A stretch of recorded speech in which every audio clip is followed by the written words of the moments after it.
Iran's more recent history is characterized by phases of modernization, oil wealth, and periods of isolation. The mid-20th century oil boom transformed Iran's economy, aligning the country closely with the United States and Western countries. The West supported Iran economically and provided weaponry and nuclear technology. Then suddenly, the United States became an enemy. So, how did it all happen? And what happened in Iran after the revolution? Welcome to the World and Me project with Dr. Yeva Aleksanyan. Please press the like button, share our videos, and subscribe to our channel for more videos. You can visit our website at www.worldandme.info, link in the description, and read articles related to our videos. In 1960s and 70s, Iran seemed to be a success story on so many levels. To many US observers, Iran was an unmitigated triumph. For instance, a report prepared for President Johnson in 1968 stated that the economy of one of the United States' staunchest allies in the Middle East, Iran, was surging forward. But there were those who were more skeptical. One such skeptic was the young academic William Polk, an advisor to the Kennedy administration on foreign affairs. Polk warned that there would be violence and even revolution if the Shah did not reform the political system. But Polk's warnings were ignored. So things kept getting worse. Despite abundant natural resources and massive oil revenues, economic hardships loomed large for the general population. Inflation and unemployment rates soared, leaving ordinary Iranians struggling to make ends meet. Economic inequality became a glaring issue, leading to growing frustration among the population. Meanwhile, Shah Pahlavi's circle continued to amass wealth. Eventually, economic hardships became a focal point of discontent.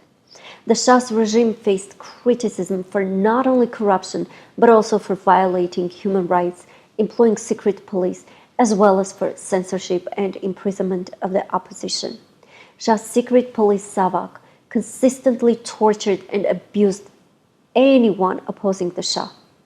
Time magazine described Savak as having long been Iran's most hated and feared institution, which had tortured and murdered thousands of Shah's opponents. Shah's authoritarian rule, suppression of political dissent, created a climate of fear and resentment among the Iranian populace. By the late 1970s, the atmosphere in Tehran became toxic. As a global supply of oil began to exceed demand, oil prices and therefore oil revenues dropped significantly.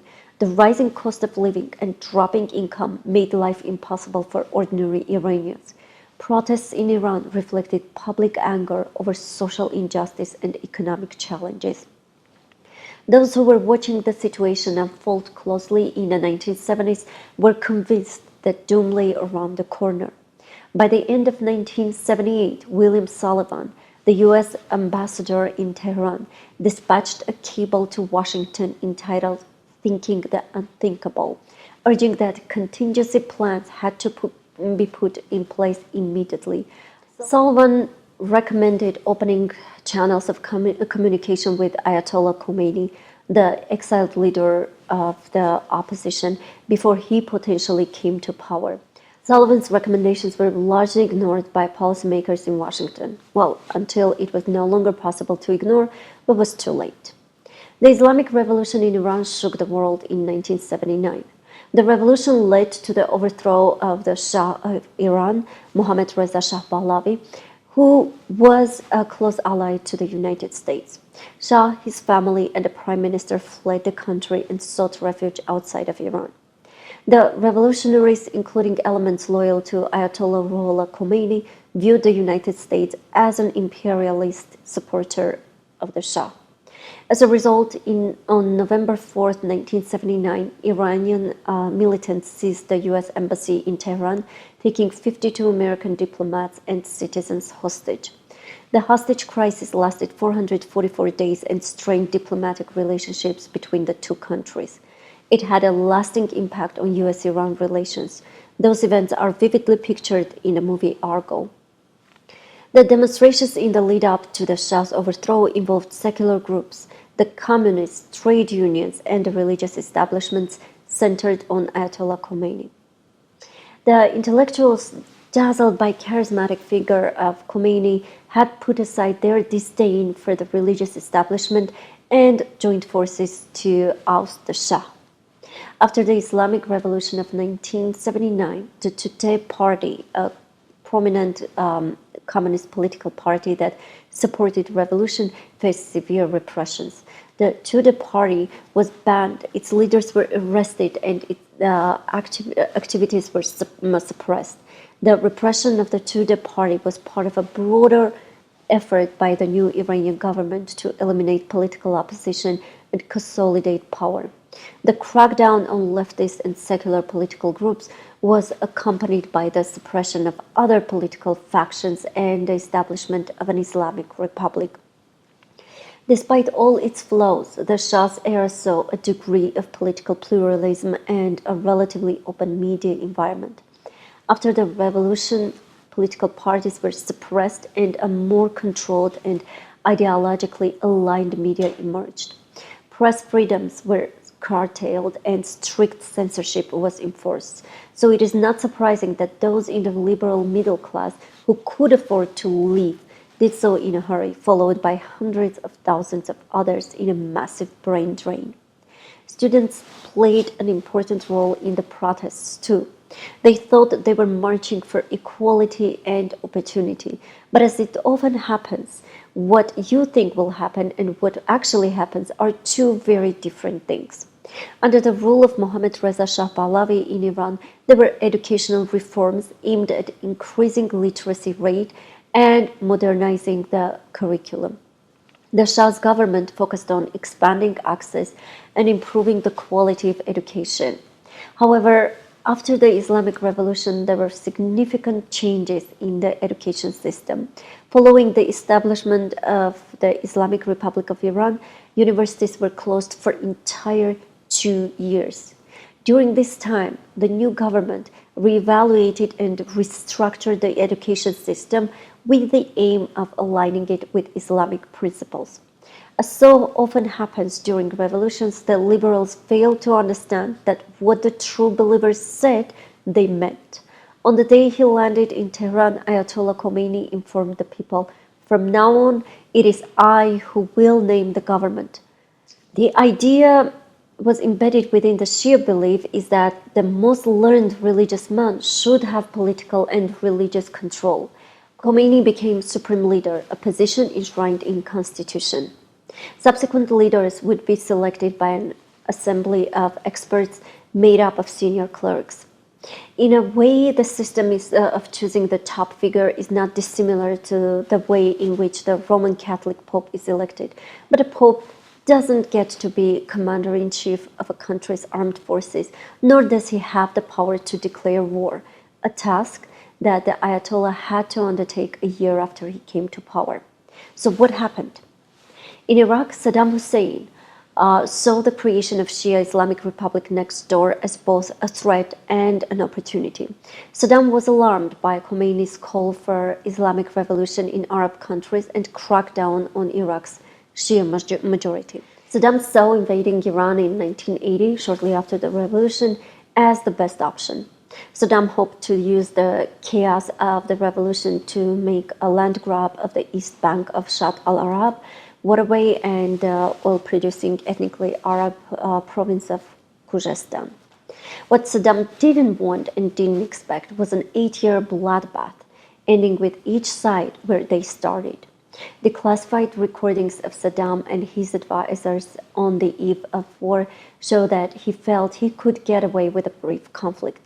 Saddam wanted to bombard military targets, have quick territorial gains, and twist their arms until they accept the legal facts. Saddam expected a quick victory, a disastrous miscalculation contributing to more than 1 million deaths. If anything, this helped to cement the revolution. Now Iranians had an outside enemy. They had to come together to fight the enemy. This boosted Iranians' national identity. Within a few months, a counter-offensive drove the Iraqi forces back across the border. Both capital cities, Tehran and Baghdad, were hit with air raids. In 1988, Iraqi counteroffensive reversed Iranian gains, and Iran's supreme leader Khomeini, realizing his country was exhausted, accepted UN-brokered ceasefire terms. The two sides withdrew to their pre-war positions. The war had a devastating impact on Iran's economy. Besides, after the Islamic Revolution of 1979, there were significant economic changes in Iran. Reversal of many Shah-era policies that aimed at strengthening the economy, coupled with the 8-year-long Iran-Iraq war, brought about economic challenges, including a decline in oil production and exports, high inflation, unemployment, and economic hardships for the population. In other words, the population continued to struggle just like they did before the revolution. Over the years, various Iranian governments have implemented poverty alleviation programs to address socioeconomic disparities. Cash transfer programs, subsidies, and targeted assistance have been introduced to support low-income families. However, the effectiveness of these programs have been debated, and challenges such as corruption, mismanagement have impacted their outcomes. Contraband, administrative controls, widespread corruption, and other restrictive factors, the very things that angered people and led to revolution and ousting of the Shah, continue to affect people's livelihoods today and add to their socioeconomic struggles. Recent data indicates that approximately 27.5% of Iranians' population have been formally employed, leaving 72.5% either jobless, retired, or engaged in informal sector. Women face even greater challenge. While 62.2% of men aged 15 and above are employed in Iranian formal and informal economy, the number drops to 12% for women. Employing 1 out of 8 women hints at a serious gender gap in the labor market. As the unemployment rate grows and the inflation rate depresses the value of cash handouts from the government, the poverty rate increases. According to estimates, the poverty rate in Iran could be somewhere from 27% to well over 60%. The misery index of Iran, a calculation that combines unemployment and inflation rate, has reached over 70, placing Iran as 19th most miserable country. And while the population struggles, the government increases its spending on media and propaganda, blaming everything on imperialism and Zionism. The government rapidly increases spendings on security apparatus as well as clerical commercial operations to squash protests and maintain domestic rule. To understand why people may feel stuck, we need to consider the massive public sector in Iran, estimated at 60% of the economy.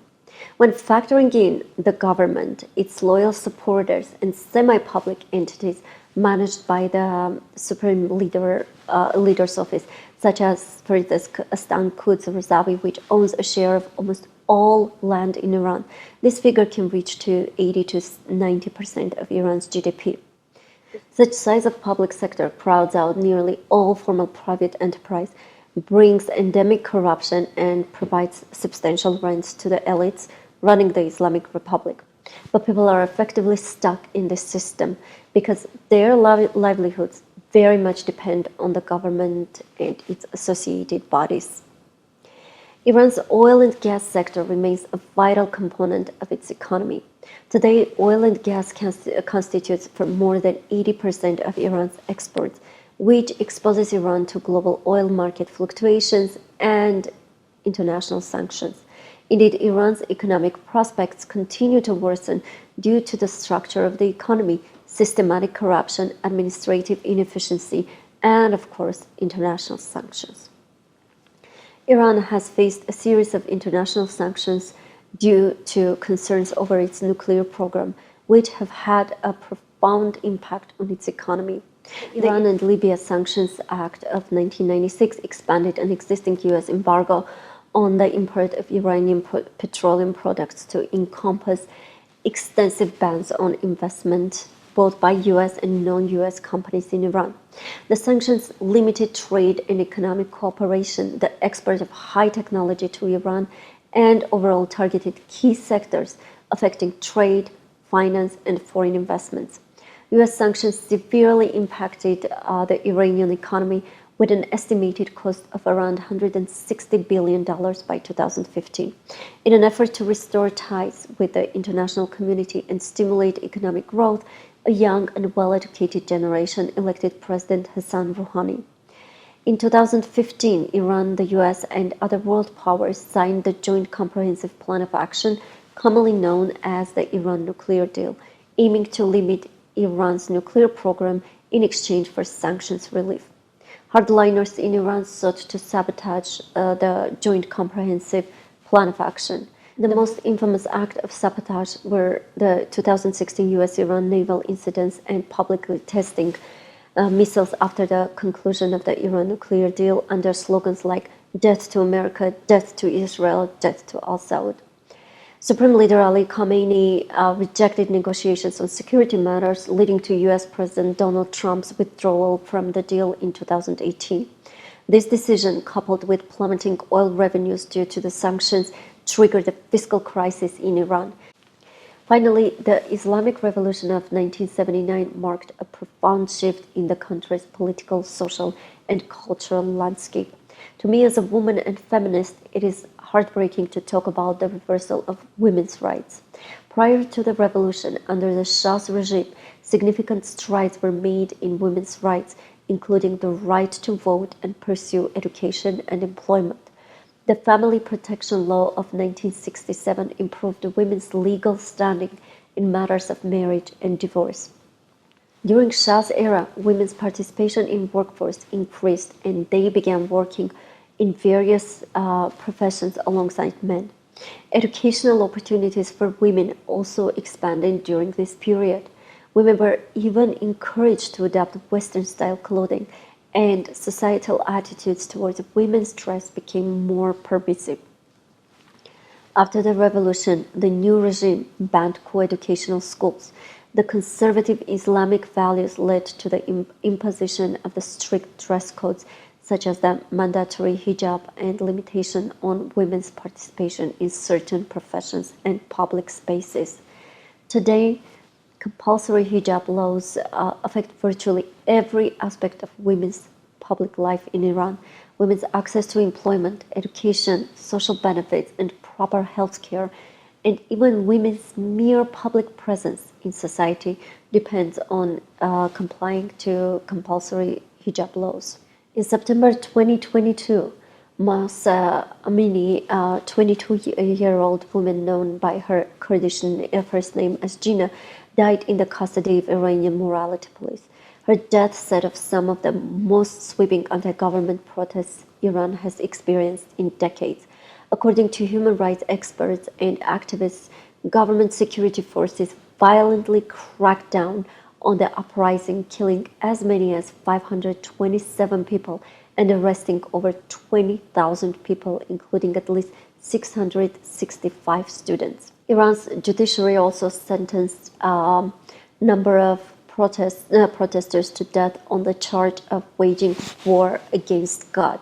By the way, this was not the first time when activists attempted to change conservative Islamic principles. In 2006, activists came together to establish the 1 million signature campaign to demand the repeal of discriminatory laws.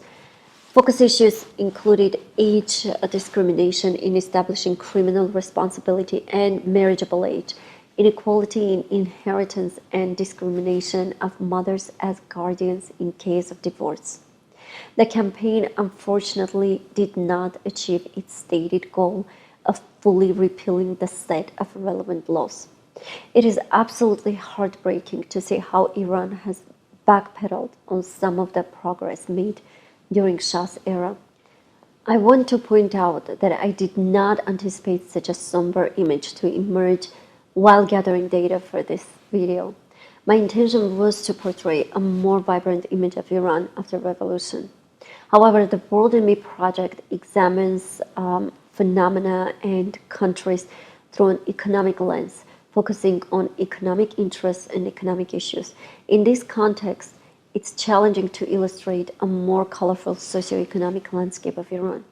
Nevertheless, it's important to acknowledge that Iran holds considerable potential, a young and educated workforce.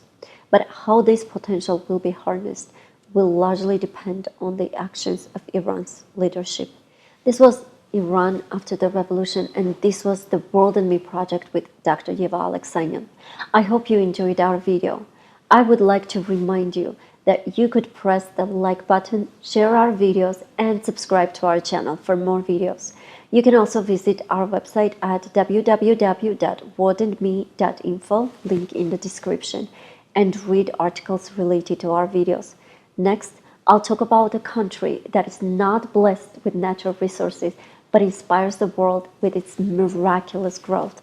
Stay tuned for our next video, and I'll see you soon.